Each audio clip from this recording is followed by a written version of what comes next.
ইসলামী জ্ঞানে জ্ঞানী হয়ে রাঙাও তোমার জীবন।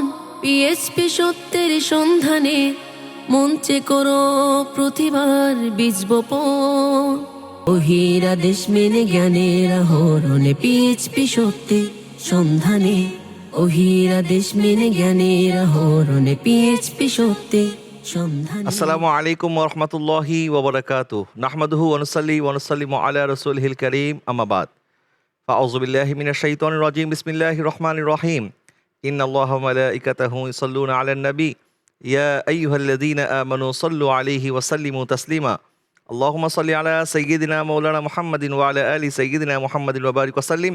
সালাতান ওয়া সালামান আলাইকা ইয়া সাইয়্যিদি ইয়া রাসূলুল্লাহ ওয়া আলা আলিকা ওয়া আসহাবিকা ইয়া রাহমাতাল লিল আলামিন। দর্শক, আপনাদের সবাইকে স্বাগত জানাচ্ছি পিএইচপি ফ্যামিলি নিবেদিত পিএইচপি সত্যের সন্ধানে ইসলামিক জ্ঞান প্রতিযোগিতা 2026-এর মঞ্চ থেকে। আপনারা দেখছেন আমাদের দ্বিতীয় রাউন্ড চলছে। প্রতিটি পর্বে 6 জন করে প্রতিযোগী এই দ্বিতীয় রাউন্ডে অংশগ্রহণ করছেন। এদের থেকে 4 জন করে আমরা নিয়ে যাচ্ছি আমাদের সাথে কোয়ার্টার ফাইনালে। তারই ধারাবাহিকতায় আজকে আমরা হাজির হয়েছি ওসমানী গ্রুপের 6 জন প্রতিযোগীকে সাথে নিয়ে। সেই সাথে আমাদের সাথে উপস্থিত আছেন বিচারক হিসাবে প্রতিদিনের মতো হযরত মাওলানা ডক্টর মাসুম বাকিবিল্লাহ। আসসালামু আলাইকুম ওয়া রাহমাতুল্লাহি ওয়া বারাকাতুহু। একই সাথে আমাদের মঞ্চে আরও উপস্থিত আছেন আমাদের নাতখাবৃন্দ এবং আমাদের মডারেটরবৃন্দ। আপনাদেরকেও স্বাগত জানাচ্ছি। আমাদের 6 জন প্রতিযোগী, আপনাদের সবাইকে স্বাগত জানাচ্ছি। আপনারাও আমাদের সাথে আরও একটি পর্বে অংশগ্রহণ করেছিলেন। আজকেও আপনারা তারই ধারাবাহিকতা অংশগ্রহণ করছেন। আমরা আপনাদের পরিচয় শুনবো। তার পূর্বে দর্শক, আমি আপনাদেরকে জানিয়ে দিচ্ছি পিএইচপি সত্যের সন্ধান ইসলামিক জ্ঞান প্রতিযোগিতা সিজন 6-এর চ্যাম্পিয়ন যিনি হবেন তিনি পাবেন 1 লক্ষ টাকা। যিনি ফার্স্ট রানার্স আপ হবেন তিনি পাবেন 50,000 টাকা। যিনি সেকেন্ড রানার্স আপ হবেন তিনি পাবেন 25,000 টাকা। এবং আল আসওয়াদ হজ ক্যাফের পক্ষ থেকে বিজয়ীর জন্য রয়েছে পবিত্র মক্কাতুল মুকাররমা এবং মদিনাতুল মুনাওয়ারার টিকিট, মদিনার মুসাফির হওয়ার সুবর্ণ সুযোগ। দর্শক, আসুন আমরা পরিচিত হয়ে নেই আমাদের 6 জন প্রতিযোগীর সাথে। আমি আপনাদের কাছে অনুরোধ করব আপনারা প্রত্যেকেই আপনাদের নাম বলবেন। ডান দিক থেকে আপনি প্রথমে। আসসালামু আলাইকুম রহমতুল্লাহ। আমার নাম মোহাম্মদ আরমান মুস্তাফা। মাশাআল্লাহ। আসসালামু আলাইকুম রহমতুল্লাহ। আমার নাম মোহাম্মদ আরিফ। আসসালামু আলাইকুম রহমতুল্লাহ। আমার নাম মোহাম্মদ আসাদুজ্জামান। আসসালামু আলাইকুম রহমতুল্লাহ। আমার নাম মোহাম্মদ আরাফাত আহমদ। আসসালামু আলাইকুম রহমতুল্লাহ। আমার নাম মোহাম্মদ জহিরুল ইসলাম। আসসালামু আলাইকুম রহমতুল্লাহ। আমার নাম মোহাম্মদ গিয়াসউদ্দিন। মাশাআল্লাহ, আপনাদের 6 জনকে স্বাগত জানাচ্ছি। আলহামদুলিল্লাহ, আমাদের এই 6 জন প্রতিযোগী ওনারা কিন্তু প্রথম রাউন্ডের তিনটি সেগমেন্টে অংশগ্রহণ করেছিলেন, অর্থাৎ জ্ঞানের জ্যোতি সেগমেন্ট, এমসিকিউ সেগমেন্ট, মদিনাসুর সেগমেন্ট। আর আজকেরই পর্বে ওনারা 2টি সেগমেন্ট অংশগ্রহণ করবেন। প্রথম সেগমেন্টটি হবে জ্ঞানের জ্যোতি সেগমেন্ট এবং দ্বিতীয় সেগমেন্টটি হবে বেল বাটন সেগমেন্ট। এই সর্বমোট 5টি সেগমেন্টের সম্মিলিত ফলাফলের উপর ভিত্তি করেই কিন্তু ওনারা নির্বাচিত হয়ে সর্বোচ্চ নাম্বার যারা পাবেন তারা চলে যাবেন আমাদের সাথে কোয়ার্টার ফাইনালে। আর 2 জনকে আমরা আজকের মঞ্চ থেকে বিদায় জানাতে হবে। আমরা প্রতিযোগিতার শুরুতেই আসুন আমরা একটি নাত রাসূল সাল্লাল্লাহু আলাইহি ওয়াসাল্লাম শুনে আসি। আর নাত রাসূল সাল্লাল্লাহু আলাইহি ওয়াসাল্লাম পরিবেশন করার জন্য আমি মঞ্চে ডেকে নিচ্ছি দারুন নাজাত সিদ্দিকিয়া কামিল মাদ্রাসার শিক্ষার্থী বিশিষ্ট নাতখা ভাই মোহাম্মদ এহসান কাদরি।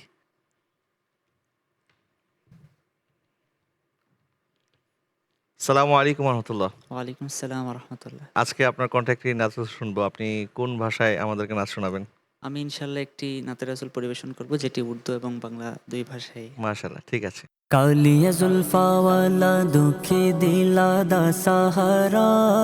কালিয়া জুলফাওয়ালা দুঃখে দিলা দা সাহারা। কসমা খুদা দি मैनू सब नालो प्यारा। कসমা खुदा दी मैनू सब नालो प्यारा। कालिया जुल्फावाला नबी नूरानी चेहरा। कालिया जुल्फावाला नबी नूरानी चेहरा। कসমা खुदारी তিনি সবচেয়ে প্যারা। কসমা খুদারি তিনি সবচেয়ে প্যারা। দসাকি মে মুস্তাফা दी की डी सोरी शान है। दसाकी में मुस्ताफा दी की डी सोरी शान है। आप दी तारीफ विच सारा कुरान है। आप दी तारीफ विच सारा कुरान है। तुच्छो आमी मुस्ताफारी गाइबो की तरशान है। तुच्छ আছো আমি মুস্তাফারি গাইব কি তার শানে মালিক তারিফ কেথেছে সারায় কুরআনে মালিক तारीफ कथे चे शाराय कुराने पर कै तू एक जेड़ा मर्जी सी पारा पाताय पाताय देखो सूरा की बापारा कसम खुदा दी मैनू सब नालो प्यारा कसम खुदा री तेनी शब चे प्यारा कालिया जुल्फा वाला कालिया जुल्फा वाला दुखी दिला दा सहारा कसम खुदा दी मैनू सब नालो प्यारा कसम खुदा दी मैनू सब नालो प्यारा एडा सोना नबी कोई दुनिया ते आया नहीं एडा सोना नबी कोई दुनिया ते आया नहीं यार ये वो जिया कोई रब ने बनाया नहीं यार ये वो जिया कोई रब ने बनाया नहीं ये तो सुंदर नबी कभू दुनिया ते आशे नहीं ये तो सुंदर नबी कभू दुनियाते आशेनी आर काहू के रबे तो जो तो ने बनाएनी यार काहू के रबे तो जो तो ने बनाएनी दीद मेरे नबी दिए रब दा नजारा नूरानी बदने आछे मालिकेर नजारा कसम खुदा दी मैनू सब नालो प्यारा कसम खुदा री तीनी शब चे प्यारा कालिया जुल्फा वाला कालिया जुल्फा वाला दुखी दिला दा सहारा कालिया जुल्फा वाला नबी नूरानी चेहरा कसम खुदा दी मैनू सब नालो प्यारा कसम खुदा री तीनी शब चे प्यारा कसम खुदा दी मैनू सब नालो प्यारा মাশাআল্লাহ মাশাআল্লাহ একদম কলিজা শীতল করে একটা নাত রাসূল আল্লাহ পাক আপনার কণ্ঠের মধ্যে যেমন জাদু রেখেছেন এবং এই কালামের প্রত্যেকটা কথার মধ্যে যেমন জাদু রয়েছে আমাদের দিলকে ছুঁয়ে গেল অনেক অনেক ধন্যবাদ আপনাকে শুকরিয়া স্যার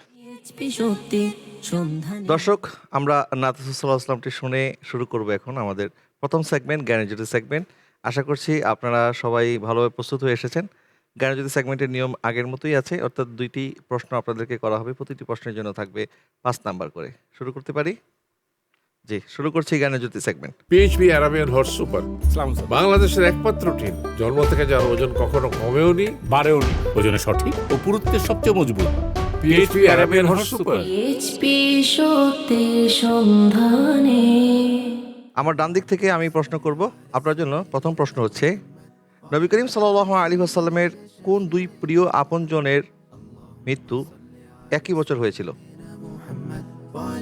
বিসমিল্লাহির রহমানির রহিম নবী পাক সাল্লাল্লাহু তাআলা আলাইহি ওয়াসাল্লামের যে দুই আপন প্রিয়জনের মৃত্যু একই সঙ্গে হয়েছিল একজন হচ্ছে ওনার স্ত্রী খাদিজাতুল কুবরা রাদিয়াল্লাহু তাআলা আনহা আরেকজন হচ্ছে ওনার চাচা আবু তালিব একই সঙ্গে বলতে একই বছর হয়েছিল জি একই বছর নবীজির চাচা আবু তালিব এবং নবীজির স্ত্রী আম্মাজান খাদিজাতুল কুবরা রাদিয়াল্লাহু তাআলা আনহা যে বছরকে বলা হয় আমুল হুজুন কষ্টের বছর আপনার উত্তরটি সঠিক হয়েছে আলহামদুলিল্লাহ দ্বিতীয় প্রশ্ন আপনার জন্য নবীজি সাল্লাল্লাহু আলাইহি ওয়াসাল্লামের জীবদ্দশায় নবীজির কয়জন স্ত্রী ইন্তেকাল করেছেন এবং ওনাদের নাম কি নবী পাক সাল্লাল্লাহু তাআলা আলাইহি ওয়াসাল্লামের জীবন দশায় ওনার দুইজন স্ত্রী মৃত্যুবরণ করেছিলেন একজন হচ্ছে খাদিজাতুল কুবরা রাদিয়াল্লাহু তাআলা আনহা আরেকজন হচ্ছেন জয়নব বিনতে খুজাইমা রাদিয়াল্লাহু তাআলা আনহা আপনার দ্বিতীয় উত্তরটিও সঠিক হয়েছে আলহামদুলিল্লাহ চলে যাচ্ছি আমাদের দ্বিতীয় প্রতিযোগীর কাছে আপনার জন্য প্রশ্ন হচ্ছে নবী করিম সাল্লাল্লাহু আলাইহি ওয়াসাল্লাম যে সত্যি জিবরিল আলাইহিস সালামের মাধ্যমে ওহীপ্রাপ্ত হয়েছেন এটি সর্বপ্রথম কে বলেন ওয়ারাকা ইবনু নওফেল যিনি আমাজান খাদিজা রাদিয়াল্লাহু তাআলা আনহার সম্পর্কে চাচাতো ভাই ছিলেন জি ওরাকা ইবনে নাওফেল এই কথাটি সর্বপ্রথম বলেছিলেন আপনার এই উত্তরটি সঠিক হয়েছে আলহামদুলিল্লাহ দ্বিতীয় প্রশ্ন আপনার জন্য নবী করিম সাল্লাল্লাহু আলাইহি ওয়াসাল্লামের 4 কন্যা এবং এই 4 কন্যার 4 জন জামাতার নাম কি? হজরত জয়নাব রাদিয়াল্লাহু তাআলা আনহা, ওনার স্বামীর নাম ছিল আবুল আস। হজরত রুকাইয়া রাদিয়াল্লাহু তাআলা আনহা, ওনার স্বামী ছিল হজরত উসমান গনি রাদিয়াল্লাহু তাআলা আনহু। হজরত উম্মে কুলসুম রাদিয়াল্লাহু তাআলা আনহা, ওনার স্বামী ছিল হজরত উসমান গনি রাদিয়াল্লাহু তাআলা আনহু। এবং হজরত ফাতিমাতুজ জাহরা রাদিয়াল্লাহু তাআলা আনহা, ওনার স্বামী ছিল আলী ইবনে আবু তালিব রাদিয়াল্লাহু তাআলা আনহু। জি, হযরত ওসমান রাদিয়াল্লাহু তাআলা আনহু প্রথমে নবীজি সাল্লাল্লাহু আলাইহি ওয়াসাল্লামের কন্যা হযরত রুকাইয়াকে বিয়ে করেছিলেন। ওনার ইন্তেকালের পরে হযরতে উম্মে কুলসুমের সাথে আমার নবীজি ওনার শাদী করিয়ে নবীজি দিয়েছেন। সাল্লাল্লাহু আলাইহি ওয়াসাল্লামের দুই মেয়েকে বিয়ে করার কারণে তার লকব হয়ে গিয়েছিল বলে গেছেন জিন্নুরাইন। জিন্নুরাইন, 2 নূরের অধিকারী। আপনার উত্তরটি সঠিক হয়েছে। আলহামদুলিল্লাহ। চলে যাচ্ছি পরের প্রতিযোগীর কাছে।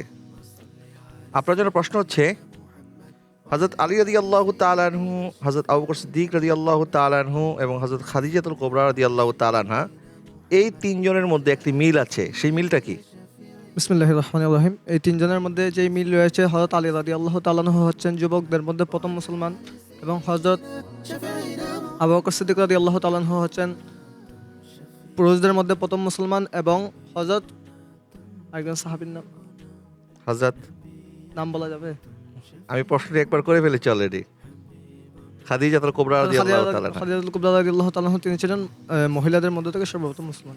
অর্থাৎ তিনারা আপন আপন জায়গায়, একজন বালক হিসাবে, জি, একজন বয়স্ক হিসাবে, বয়স্ক পুরুষ আর একজন নারী হিসাবে, জি, ওনারা তিনজনই ইসলামের সর্বপ্রথম ইসলাম গ্রহণকারী। এই দিক থেকে ওনাদের মিল রয়েছে। আপনার উত্তরটি সঠিক হয়েছে। আলহামদুলিল্লাহ।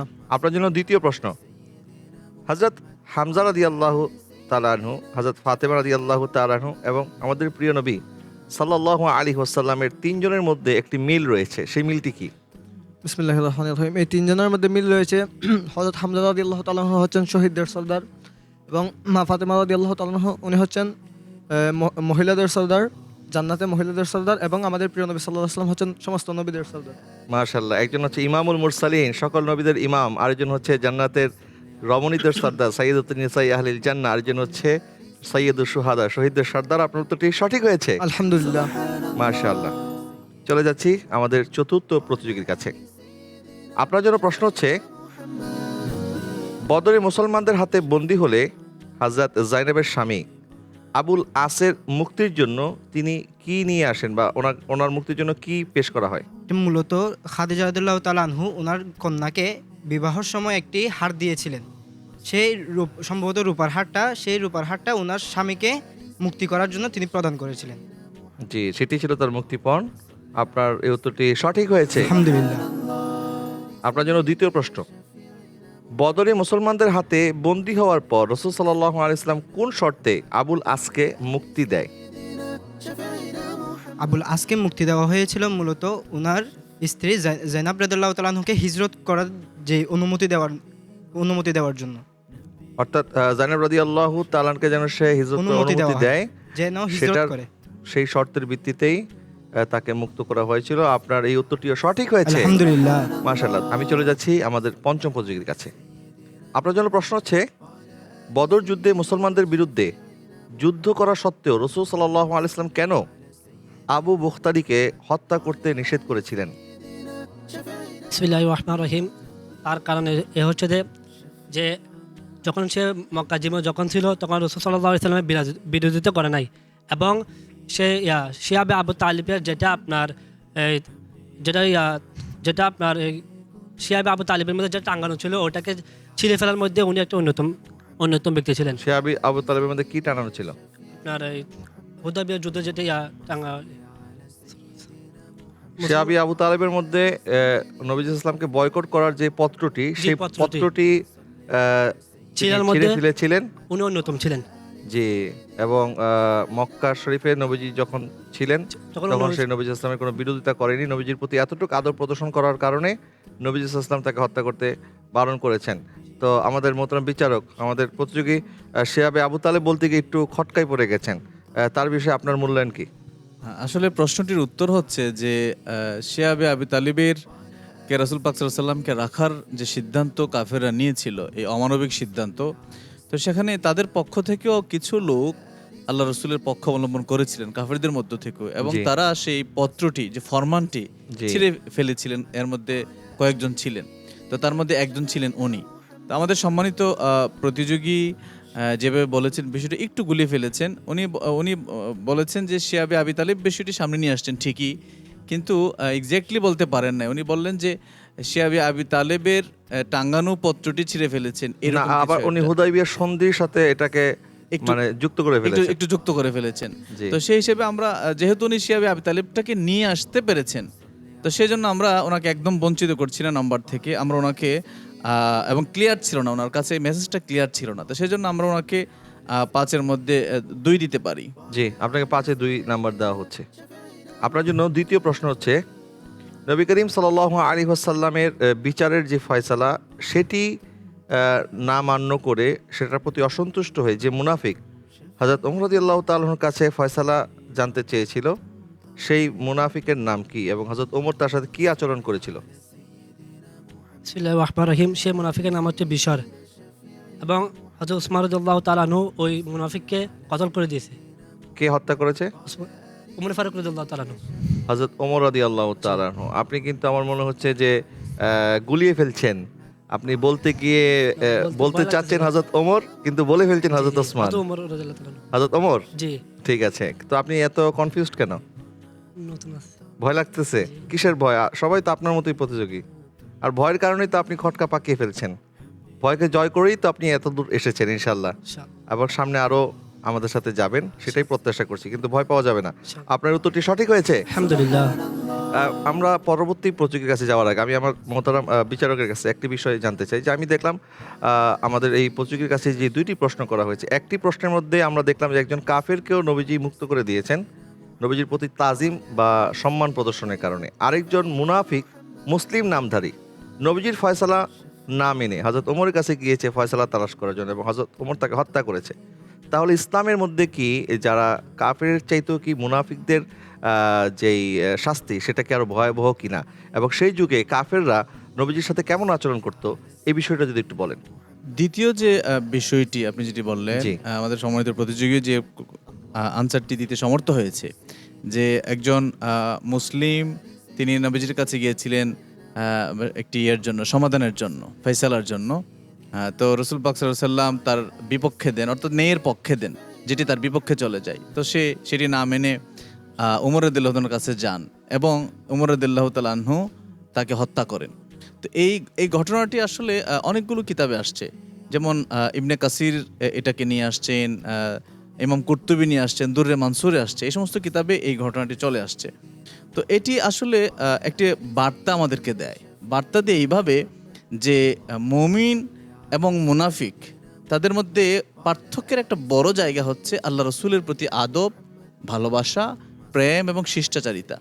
উমর রাদিয়াল্লাহু তাআলা আনহুর কাছে যখন তিনি গেলেন, তখন তিনি বললেন যে যেই মুসলমানের বা মুমিনের আল্লাহ রসুলের, আমার হাবিবের ফয়সালা মানতে গিয়েও দ্বিধাতে পড়ে যায় বা মানতে পারে না, আমার প্রয়োজন হয়, তার মতো ইমানদার পৃথিবীতে থাকার প্রয়োজন নেই, এই বলে কিন্তু তাকে তিনি কতল করে ফেললেন। এবং ওই ইবনে কাসিরের যে ঘটনাটি আসছে, তিনি বলেন যে এই ঘটনাটি যখন আল্লাহ রসুলের কাছে গেল, এই খবরটি, তখন রসুল পাক সাল্লাল্লাহু আলাইহি ওয়াসাল্লাম যে উত্তরটি দিলেন এটি খুব চমৎকার। তিনি বললেন যে নিশ্চয় উমর কোনো উমরের তলোয়ার কোনো মুমিনের ঘাড়ের উপর পড়ে না। অর্থাৎ রাসূল পাক সাল্লাল্লাহু আলাইহি ওয়াসাল্লাম স্পষ্ট ভাষায় সেটা জানিয়ে দিলেন যে সে মুনাফিক ছিল, ইসলাম থেকে খারিজ। এবং আল্লাহ পাক কিন্তু কোরআনে আয়াত নাজিল করেছেন যে হযরত ওমর রাদিয়াল্লাহু তাআলা কোনো মুসলমানকে হত্যা করেনি, বরং সে একটা মুনাফিককে হত্যা করেছেন তিনি, যে রাসূল পাক সাল্লাল্লাহু আলাইহি ওয়াসাল্লামের হুকুমকে তাসলিম করেনি। একদম আনন্দ চিত্তে যে নবীজির সিদ্ধান্তকে যেটি মেনে নেওয়া, সে এটি করেনি, বরং তার মনের মধ্যে দ্বিধা ছিল এবং হযরত ওমরের কাছে গিয়েছে। নবীজি সাল্লাল্লাহু আলাইহি ওয়াসাল্লাম যখন তাকে ফিরিয়ে দিয়েছিল, সে সন্তুষ্ট হতে পারেনি। তো নবীজির প্রতি যে সন্তুষ্ট হতে পারে, সে কখনো মুমিন হতে পারেই না। খুব ভালোভাবে আমাদের অনুসরণ করা উচিত যে আল্লাহ রসুলের প্রেম, ভালোবাসা, আনুগত্য যেটি, অনুসরণ যেটি, এটি সর্বাগ্রে, এটি ইমানের পরিচয়, ইসলামের পরিচয়। আল্লাহ রসুল যেভাবে বলেছেন ঠিক সেভাবে আদায় করা, তার প্রতি সম্পূর্ণ আদব, মহব্বত, ভালোবাসা রেখে, ওটা হচ্ছে ইমানের দাবি। জি মোহতারাম, আপনাকে অনেক অনেক ধন্যবাদ। চলে যাচ্ছি পরবর্তী প্রতিযোগীর কাছে। আপনার জন্য প্রশ্ন হচ্ছে, নবীজি সাল্লাল্লাহু আলাইহি ওয়াসাল্লামকে ইনসাফ করার কথা কোন মুনাফিক বলেছিল এবং নবীজি তার ব্যাপারে কি বলেছে? বিসমিল্লাহির রহমানির রহিম। রাসূল সাল্লাল্লাহু আলাইহি সাল্লামকে ইনসাফ করার কথা বলেছিলেন আব্দুল্লাহ ইবনে উবাই ইবনে সুলুল। আব্দুল্লাহ ইবনে উবাই ইবনে সুলুল। এবং নবীজি সাল্লাল্লাহু আলাইহি ওয়াসাল্লাম তার ব্যাপারে কি বলেছেন? রাসূল সাল্লাল্লাহু আলাইহি সাল্লাম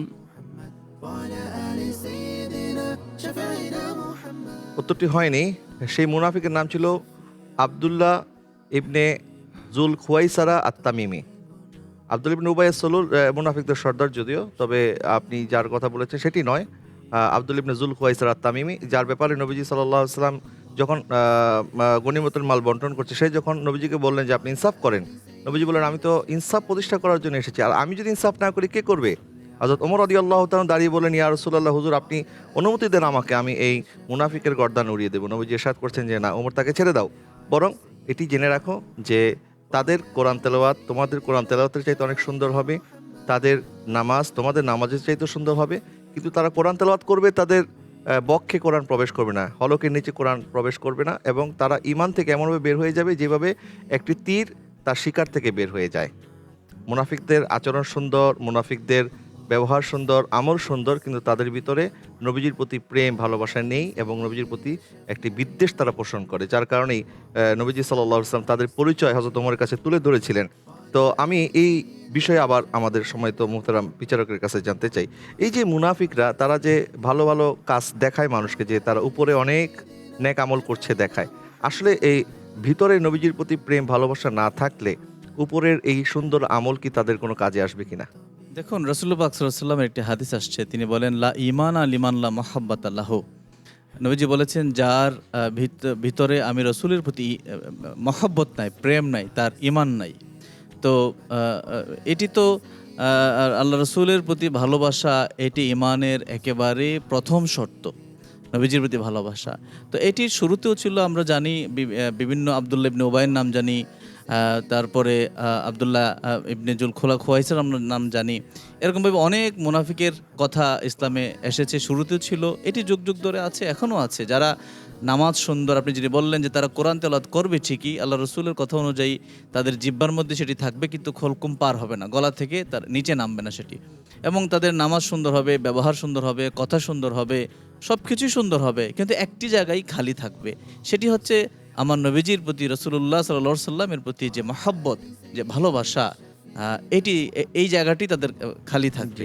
মতো এই ক্ষেত্রে ওই সময়ের মুনাফিকরা যেভাবে নবীজির প্রতি সম্পূর্ণ তাদের যে আত্মসমর্পণ যেটা, এবং নিজেকে নবীজির কাছে ন্যস্ত করে দেওয়া, সেই বিষয়টা যেটি ছিল না সাহাবায়ে কেরামের মধ্যে, যেটি ছিল। আর বর্তমান যুগেও আমরা দেখি যে তারই ধারাবাহিকতায় কিছু মানুষ এমন আছে যারা হয়তো মুখে নবীজির প্রতি বিদ্বেষ পোষণ না করলেও নবীজির তাজিম সম্মানের সাথে সম্পর্কিত কোনো বিষয়কে তারা মেনে নিতে পারে না, এবং এটাকে তারা একটা টার্গেটে পরিণত করে, এবং মানুষকে বিভিন্ন ট্যাগে তারা জর্জরিত করতে চায় যেন মানুষ ওই আমল থেকে ফিরে আসে। এটাও কি একটা মুনাফিকের আলামত কিনা? জি, এটি তো প্রথম দিকেও ছিল, নবীজির যুগেও ছিল, সেটি নিফাকের আলামত হিসেবে, মুনাফিকদের আলামত হিসেবে, যে তারা সাহাবায়ে কেরামরা যেরকমভাবে নবীজিকে ভালোবাসতেন, ঘর ছেড়ে দিতেন, বাড়ি ছেড়ে দিতেন, সম্পদ ছেড়ে দিতেন, জান কুরবান করতেন, ওই জায়গাগুলোতে মুনাফিকরা ছিল ভিন্ন রকম। তো ঠিক আপনার কথা অনুযায়ী এখনও পর্যন্ত সেই আলামতগুলো আমরা দেখি, যে আল্লাহ রসুলের সম্মানের কথা যখন আসে, আমরা অনেক সময় শিরিকের একটা অজুহাত সেখানে সামনে নিয়ে আসি, বেদাতের আমরা একটা অজুহাত সামনে নিয়ে আসি। তো এই সময় শিরিক কাকে বলে, বেদাত কাকে বলে, এটার অর্থ তারা জানে না, তারা জানে না। আল্লাহর সাথে সমকক্ষ স্থাপন করে সেটি শিরিক, অথচ আল্লাহ রসুলের সাথে যে মহব্বত, শ্রদ্ধা, ভালোবাসা, এই জায়গাটির মধ্যে শিরিকের অজুহাত দিচ্ছে, অথচ এটির সাথে এটি কোনো সম্পর্কই নেই। বরং যেখানে রাসূল পাক সাল্লাল্লাহু আলাইহি ওয়াসাল্লামের সামনে একবার সাহাবায়ে কেরামরা একটু জোরে কথা বলেছিলেন, আল্লাহ রাব্বুল আলামিন সেখানে স্পষ্ট ভাষায় সেটি পর্যন্ত নিষেধ করলেন যে না, লা তারফাউ আসওয়াতাকুম ফাওকা সাউতিন নবী, আমার হাবিবের সামনে তোমাদের কণ্ঠের আওয়াজ যেন বেড়ে না যায়, অর্থাৎ নবীজির সামনে কণ্ঠ যেন বেড়ে না যায়। এতটা মায়া, এতটা মহব্বত আল্লাহ তার হাবিবকে প্রতি করেন, আর আমরা তো তার উম্মত, আমরা তো আমরা সেই রসুলের উম্মত হয়ে আমরা লাইলাতুল কদর পেয়েছি, এই মাহে রমাদান পেয়েছি, কোরআন পেয়েছি, আমরা শাফাইতে কুবরার অধিকারী হব ইনশাআল্লাহ। অধিকারী হব ইনশাআল্লাহ, সেটি সুযোগ আমাদের আসবে ইনশাআল্লাহ। শ্রেষ্ঠ নবীর উম্মত হয়েছি, এতগুলি সুযোগ যার মাধ্যমে, যার ওসিলায় আমরা হয়েছি, আমরা কুনতুম খায়রা উম্মাতিন, আমাদেরকে শ্রেষ্ঠ উম্মত করা হয়েছে। আমরা জান্নাতে না গেলে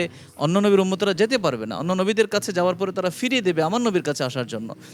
এত সুযোগ, এত সম্মান যার কারণে আমাদের হয়েছে, তার প্রতি ভালোবাসার জায়গাটিতে যদি আমরা শিরিকের গন্ধ খুঁজি, বেদাতের গন্ধ খুঁজি, এটি আসলে আফসোস ছাড়া আর কিছু না। দুঃখজনক। জি মোহতারাম, আপনি যথার্থ বলেছেন, আপনাকে অনেক ধন্যবাদ।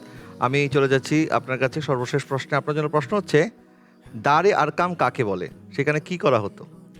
দার আরকাম একটি জায়গার নাম, যেখানে ইসলামের প্রাথমিক যুগে সাহাবায়ে কেরামগণ নামাজ পড়তেন এবং সেখানেই হযরত ওমর রাদিয়াল্লাহু তাআলা আনহু ইসলাম গ্রহণ করেছিলেন। অর্থাৎ হযরত ওমর রাদিয়াল্লাহু তাআলা ইসলাম গ্রহণের পূর্বে মুসলমানরা যখন গোপনে ওনাদের ইবাদত বন্দেগী করতেন, দার আরকামে নবীজি সাহাবায়ে কেরামকে তালিম দিতেন, শিক্ষা দিতেন, সেটি ছিল হযরত আরকাম রাদিয়াল্লাহু তাআলা আনহুর ঘর, যাকে বলা হয় দারে আরকাম। আপনার উত্তরটি সঠিক হয়েছে, আলহামদুলিল্লাহ। দর্শক। আর এর সাথে শেষ করলাম আমাদের প্রথম সেগমেন্ট। ইতিমধ্যে আমাদের এই 6 জন প্রযোজক কিন্তু গত পর্বে 3টি সেগমেন্ট এবং আজকে একটি সেগমেন্ট, 4টি সেগমেন্টে তারা অংশগ্রহণ করেছে। আরও একটি সেগমেন্ট বাকি রয়ে গেল, আর সেই সেগমেন্ট থেকে আমরা জানতে পারবো আমাদের সাথে কোন 4 জন যাচ্ছে কোয়ার্টার ফাইনালে। শুরু করছি bell button segment. PHP Arabian horse super বাংলাদেশের একমাত্র টিম, জন্ম থেকে যার ওজন কখনো কমেও নি বাড়েও নি, ওজনে সঠিক ও পুরুত্বের সবচেয়ে মজবুত। PHP Arabian horse super. PHP সত্যের সন্ধানে। বেল বাটন সেগমেন্টের নিয়মটি হচ্ছে, আমি আপনাদেরকে সর্বমোট 6টি প্রশ্ন করব। এই প্রশ্নের সঠিক উত্তর যিনি জানবেন তিনি কেবল বেলে প্রেস করবেন। বেলে প্রেস করে আপনি সঠিক উত্তরটি বলতে পারলে 5 নাম্বার পাবেন, আর যদি উত্তর ভুল হয়ে যায় তাহলে 5 নাম্বার মাইনাস হয়ে যাবে। এই জন্য সতর্ক থাকবেন। পাশাপাশি আমি প্রশ্ন শেষ করার আগেই কেউ যদি বেলে প্রেস করে ফেলেন, তাহলে কিন্তু আমি আর প্রশ্নটি সম্পূর্ণ বলবো না, বাকি অংশ আপনাকে নিজেকে বলতে হবে। এবং সেই বাকি অংশটি যদি আমাদের এখানে যে প্রশ্ন আছে সেটার সাথে ম্যাচ না করে, সেই ক্ষেত্রেও কিন্তু আপনার নাম্বার মাইনাস হবে। সেই জন্য আপনারা খুব সতর্ক থাকবেন, বুঝে শুনে তারপর আপনার প্রেস করবেন। আশা করি আপনারা বুঝতে পেরেছেন। বেল বাটন সেগমেন্টের প্রথম প্রশ্ন আপনাদের জন্য, কোন আত্মাহীন বস্তু খানে কাবা তাওয়াফ করেছে? আমার ডান দিক থেকে আপনি বলুন। উত্তর হচ্ছে নূহ আলাইহিস সালামের নৌকা। নূহ আলাইহিস সালামের যে নৌকা বা কিস্তি সেটা মহাপ্লাবনের খানায় সময় কাবা তাওয়াফ করেছিল। খানায় কাবা তাওয়াফ করেছে, যার উপরে খানায় কাবা তাওয়াফ করা তো ওয়াজিব নয়। আপনার উত্তরটি সঠিক হয়েছে, আলহামদুলিল্লাহ। দ্বিতীয় প্রশ্ন আপনাদের জন্য, সর্বপ্রথম দোজখে প্রবেশ করবে কে? জি আপনি। সর্বপ্রথম দোজখে প্রবেশ করবেন ইবলিস। সর্বপ্রথম দোজখ প্রবেশ করবে ইবলিস। আপনার দ্বিতীয় উত্তরটিও সঠিক হয়েছে, আলহামদুলিল্লাহ। মাশাআল্লাহ। আপনি দুইটি সঠিক উত্তর দিয়ে ফেলেছেন। বাকিরাও চেষ্টা করেন দ্রুত আপনারা যেন প্রেস করতে পারেন, দেরি হলে কিন্তু আপনারা আপনাদের সুযোগ হাতছাড়া করে ফেলবেন। আমি চলে যাচ্ছি তৃতীয় প্রশ্নে। সর্বপ্রথম কোন নারী বেহেশতে যাবে? জি আমার বাম পাশের শেষ যিনি, হযরতে মরিয়ম রাদিয়াল্লাহু তাআলা আনহা। হযরতে মারিয়াম আলাইহিস সালাম যিনি সর্বপ্রথম নারীদের মধ্যে যিনি জান্নাতে যাবেন। আপনার এই উত্তরটি সঠিক হয়েছে, আলহামদুলিল্লাহ। মাশাআল্লাহ। আপনাদের জন্য চতুর্থ প্রশ্ন, ওসমান রাদিয়াল্লাহু তাআলা স্বহস্তে লিখিত কোরআন সংরক্ষিত আছে কোন জাদুঘরে? তুরস্কের এক জাদুঘরে। তুরস্কের জাদুঘর, জাদুঘরের নামটি বলতে হবে। তাপালিকা। জি তাপালিকা। কাপালিকা। জি কাপালিকা তুরস্কের জাদুঘর আপনি বলেছেন, সেটি কাপালিকা। প্রশ্নে উত্তরে তুরস্কের জাদুঘর বলছে ব্র্যাকেটে লেখা ছিল, তো ওটা জি সেটি কি, সেই জাদুঘরের নামটা কি? তাপালিকা এরকম কিছু একটা ছিল। তাপালিকা নয়, সেটি হচ্ছে তোপকাপি প্রাসাদ। আমাদের বিচারক মহোদয়, আমি একটু জানতে চাই, সে তুরস্ক বলেছে কিন্তু জাদুঘরের নামটি বা সেই প্রাসাদের যে নামটি সেই নামটি বলতে পারেনি। যেহেতু আবার এখানে মাইনাস নাম্বারও আছে, এই জন্য আপনি কি বলবেন? যেহেতু উনি তুরস্ক বলতে পেরেছেন, জি কিন্তু সম্পূর্ণ আনসারটি হয়নি, তো সেক্ষেত্রে আমরা ওনাকে ফুল মার্কসও দিচ্ছি না যেহেতু হয়েছে কিছু অংশ, আবার মাইনাস দিচ্ছি না যেহেতু কিছু অংশ হয়েছে, তো সেই হিসেবে আমরা ওনাকে 3 দিচ্ছি 5-এর মধ্যে। জি মাশাআল্লাহ। আমাদের সম্মানিত বিচারক আপনার প্রতি খুব যথার্থ বিচার করেছেন, যে আপনাকে বঞ্চিত করেননি আবার মাইনাসও করেননি, একদম উপযুক্ত নাম্বার দিয়েছে, আলহামদুলিল্লাহ। জি চলে যাচ্ছি পঞ্চম প্রশ্নে। তা কোন বস্তু মহান আল্লাহকে এর সৃষ্টিকর্তা বলা বৈধ না? জি, খিনজির অর্থাৎ শুয়োরকে আল্লাহ তাআলার স্রষ্টা বলা যাবে না। আপনি বারবার প্যাচ লাগাই ফেলতেছেন। শুয়োরকে আল্লাহ স্রষ্টা তো বলবে না, আল্লাহকে শুয়োরের স্রষ্টা বলা যাবে জি না। জি আল্লাহর স্রষ্টা বলা যাবে না। আপনি তো অনেক বেশি মানে খুব গুলিয়ে ফেলছেন। না, এটাও দোষ আমার যে আপনার উদ্দেশ্য সেটা আমি তো বুঝতে পারছি, কিন্তু আপনি বলতে পারছেন না কেন যে আল্লাহ সুবহানাহু ওয়া তাআলাকে শুকরের সৃষ্টিকর্তা বলা যাবে না, যদি আল্লাহ পাক সবকিছুই সৃষ্টি করেছেন, কিন্তু কেন বলা যাবে না আমরা সেটির উত্তর আমাদের সময় তো বিচারের কাছে জানবো। আর উনি যে মানে যে কথাটি বলে ফেলেছেন, আসলে এরপরে আপনি ওনাকে কত নাম্বার দিবেন? আসলে আমাদের প্রতিযোগী, আমি প্রথম থেকে খেয়াল করছি আমাদের এই সম্মানিত প্রতিযোগী আসলে সামনে এগিয়ে যাওয়ার যে তার স্পিরিট, আমার জি। মনে হয় সেখান থেকে সে নার্ভাস হয়ে যাচ্ছে এবং তার জানা উত্তরটিও সে বলতে গিয়ে শব্দে আকপিচ করে ফেলছে, আগের শব্দ পরে বলে ফেলছে, পরের শব্দ আগে বলে ফেলছে, যার জন্য অনেক সময় মিনিং চেঞ্জ হয়ে যাচ্ছে, উল্টা হয়ে যাচ্ছে। তো তিনি যে কথাটি যে আনসারটি দিয়েছেন আসলে সেটি তো বলার মতো না, কিন্তু তার উদ্দেশ্য ঠিক। আসলে যেটি যে খিনজিরের স্রষ্টা আল্লাহকে বলা যাবে না, আমরা বুঝতে পেরেছি এটি উনি বলতে চেয়েছিলেন। তো এটির কারণটা হচ্ছে এই জন্য যে আল্লাহ তো স্রষ্টা, সব কিছুর স্রষ্টা, তিনি সব কিছুরই রব, খালেক, মালেক, রহমান, রহিম।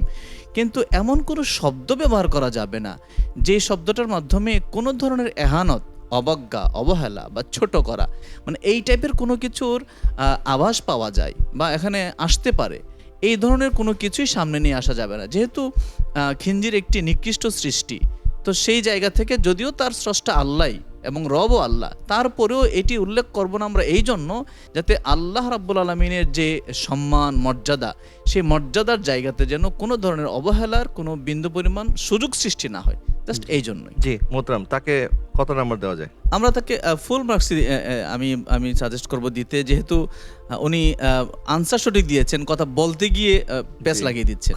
মোহতারাম, আমি পরের প্রশ্নে যাওয়ার আগে আমাদের আসলে প্রতিযোগী অবস্থা দেখে আমার একটা হাদিসের কথা মনে হয়ে গেল। নবীজি সাল্লাল্লাহু আলাইহি ওয়াসাল্লাম একজন তওবাকারীর সম্পর্কে বলতে গিয়ে একজনের উদাহরণ দিচ্ছিল। এক মুসাফির যখন সে তার উট দিয়ে মরুভূমি সফর করে যাচ্ছিল, হঠাৎ সে তার মরুভূমির মধ্যে উটটা হারিয়ে ফেলেছে। সে যখন ঘুমিয়ে পড়েছিল, আবার যাই মোহতারাম, আমাদের প্রতিযোগী অবস্থা থেকে আমার একটি হাদিসের কথা মনে পড়ে গেল। নবীজি তওবাকারীর প্রতি আল্লাহ পাকের কতটুকু দয়া, এটা বোঝাতে গিয়ে নবীজি বলছেন যে একজন মুসাফির যখন মরুভূমিতে সফর করছে, তার যখন ক্লান্তি চলে এসেছে, সে তখন উট রেখে ঘুমিয়ে পড়েছে। ঘুম থেকে উঠে দেখে যে তার উটটার তার সাথে নাই, তখন সে ভয় পেয়ে গেল, কি আমার উট কোথায় গেল। তো সে খুঁজতে খুঁজতে যখন আবার পরিশ্রান্ত হয়ে গেল এবং জীবনের বেঁচে থাকার যে আশাটা, সে যখন সেটা হারিয়ে ফেললো, তখন আবার সে ঘুমিয়ে পড়লো। ঘুম থেকে ওঠার পর সে দেখতেছে যে হারিয়ে যাওয়া উট আবার ফেরত চলে এসেছে।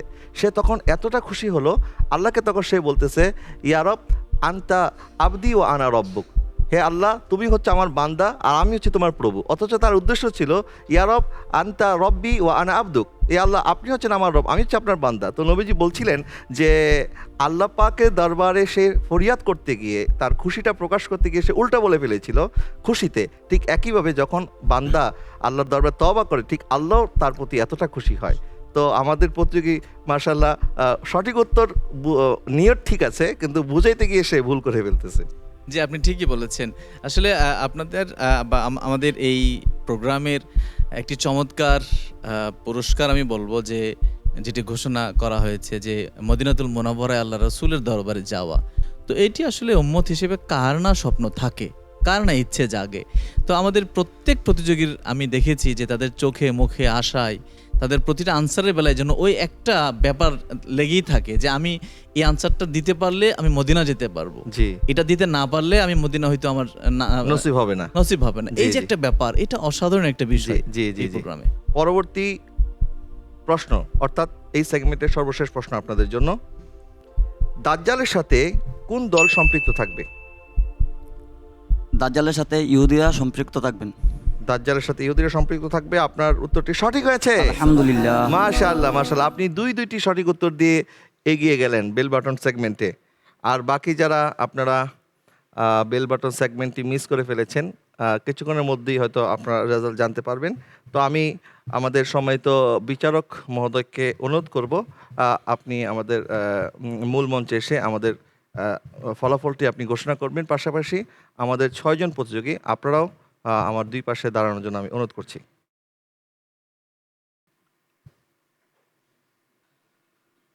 আমি ঘোষণা করছি আজকের এই পর্বের যেই দুইটি সেগমেন্ট হয়েছে, এই দুইটি সেগমেন্টে কে কত ফলাফল অর্জন করেছেন।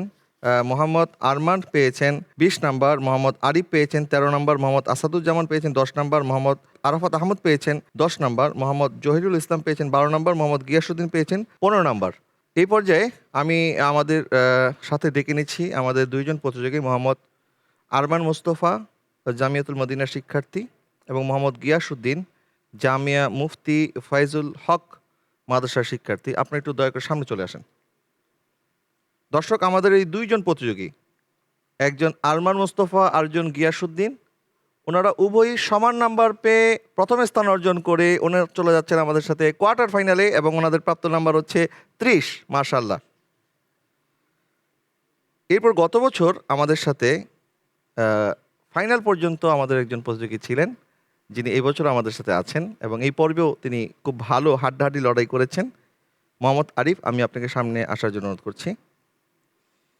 মোহাম্মদ আরিফ সিটি কর্পোরেশন আদর্শ উচ্চ বিদ্যালয়, তিনি এই পর্বে পেয়েছেন 13 নম্বর এবং গত পর্বে উনি পেয়েছিলেন 10 নম্বর। ওনার প্রাপ্ত ফলাফল হচ্ছে 23। আর উনি আমাদের সাথে যাচ্ছেন না, উনি আমাদের কাছ থেকে বিদায় নিচ্ছেন। মোহাম্মদ আরিফ, আপনার জন্য শুভকামনা। আপনি অনেক চেষ্টা করেছেন, গত বছর আপনি অনেক পরিশ্রম করেছেন। আপনার ভাই আপনার সাথে এসেছিলেন এবং আপনার ভাইও আপনার সাথে চমৎকার কোঅপারেশন করেছে, আপনাকে সময় দিয়েছে। কিন্তু এই বছর হয়তোবা আপনি আমাদের সাথে যেতে পারছেন না, হয়তোবা। যাই হোক, আমরা আপনার জন্য শুভকামনা করছি এবং আপনার ভাই সহ আপনার পরিবার যারা টেলিভিশনের সামনে আমাদেরকে দেখছেন, তাদের কাছেও আমাদের এই মেসেজ যে আপনারা আপনাদের পরিবারের পক্ষ থেকে আপনাদের ভাইকে বা সন্তানকে আমাদের মঞ্চে পাঠিয়েছেন। এই যে আপনারা তাকে উৎসাহিত করেছেন, অনুপ্রাণিত করেছেন, আশা করি এটি সে ভবিষ্যতে কাজে লাগাবে এবং সে আরও অনেক দূর এগিয়ে যাবে। মোহাম্মদ আরিফ আমাদের কাছ থেকে বিদায় নিচ্ছেন। আমি একটু মোহাম্মদ আরিফের অনুভূতি জানতে চাচ্ছি। মোহাম্মদ আরিফ, জি, যদি কিছু বলার থাকে আমাদের দর্শকদের উদ্দেশ্যে। এসেছিলাম মদিনার মুসাফির হওয়ার জন্য, কিন্তু আল্লাহ পাক রাসূল সাল্লাল্লাহু আলাইহি ওয়াসাল্লাম চায়না বিন্দা যেতে পারছি না। না দৌলত দে না শোহরত দে মুঝে বস ये सावदत दे ना दौलत दे ना शोहरत दे मुझे बस ये सादत दे तेरी कदमों में मर जाओ मैं रो रो कर मदीने में तेरी कदमों में मर जाओ मैं रो रो कर मदीने में बुला लो फिर मुझे ऐशा है बहरूवर मदीने में। দর্শক, আপনারা দেখতে পাচ্ছেন মাত্র ক্লাস 10-এ পড়ে একটি তরুণ মদিনার জন্য কেমনভাবে দুই চোখের পানি ছেড়ে দিয়ে কান্না করছে। আল্লাহর দরবার অবশ্যই এই কান্নার এই পানি কখনো বৃথা যাবে না। আমরা তাদের জন্য দোয়া করছি। এবং আরেকজন প্রতিযোগী, আমি একটু তার কাছে জানতে চাচ্ছি, আপনি তো ইতিমধ্যে প্রথম হয়ে আমাদের সাথে পরবর্তী রাউন্ডে যাচ্ছে, আপনি কেন কান্না করছেন একটু যদি বলেন। আমার ইচ্ছা এখানে আসছি যে আমিও নবী পাক সাল্লাল্লাহু আলাইহি ওয়াসাল্লামের দরবারে যাবো, গিয়ে সালাম পেশ করবো। আলহামদুলিল্লাহ আমার নবী কবুল করেছে, বিধায় আমি এখন কোয়ার্টার ফাইনালে যেতে পারছি। আশা করছি আমার নবী যদি কবুল করে, ইনশাআল্লাহ আমি গিয়ে আমার নবীর দরবারে গিয়ে সালাম পেশ করবো। আল্লাহ কবুল করুক, আপনাদেরকে আল্লাহ সুবহানাহু ওয়া তাআলা সেই তৌফিক দান করুক, আমিন। আমি ফলাফল ঘোষণা করছি। আমাদের সাথে পরবর্তী রাউন্ডে যিনি তৃতীয় হয়ে যাচ্ছেন, মোহাম্মদ জহিরুল ইসলাম জামিয়াতুল মদিনার শিক্ষার্থী, আপনি পেয়েছেন 27 নাম্বার। মাশাআল্লাহ, মোহাম্মদ জহিরুল ইসলাম আমাদের সাথে যাচ্ছেন। এবং আরেকজন প্রতিযোগী মোহাম্মদ আরাফাত আহমেদ যিনি আছেন, আপনি সামনে চলে আসুন। আপনি জামিয়া আহমদিয়া সুন্নিয়া কামিল মাদ্রাসার শিক্ষার্থী, আপনি পেয়েছেন 22 নাম্বার। এবং আরেকজন প্রতিযোগী মোহাম্মদ আসাদুজ্জামান আপনি একটু সামনে আসুন। রিচি মোহাম্মদিয়া দাখিল মাদ্রাসা, আপনি পেয়েছেন 25 নাম্বার। আপনি যাচ্ছেন আমাদের সাথে পরবর্তী রাউন্ডে। মাশাআল্লাহ। মোহাম্মদ আরাফাত আহমদ, আপনি 22 নাম্বার পেয়েছেন। আপনি আমাদের সাথে যেতে পারছেন না। আপনাদের জন্য, আপনার জন্য এবং মোহাম্মদ আরিফের জন্য শুভকামনা। আমাদের এই দুইজন প্রতিযোগীর হাতে, যারা আমাদের কাছ থেকে বিদায় নিচ্ছেন, আমি আমাদের মডারেটর মোহাম্মদ আনোয়ার হোসেনকে বলবো আমাদের সম্মানিত বিচারকের হাতে তাদের ক্রেস্ট এবং সার্টিফিকেট তুলে দেওয়ার জন্য। তিনি আমাদের প্রতিযোগীদের হাতে এটি তুলে দিবেন।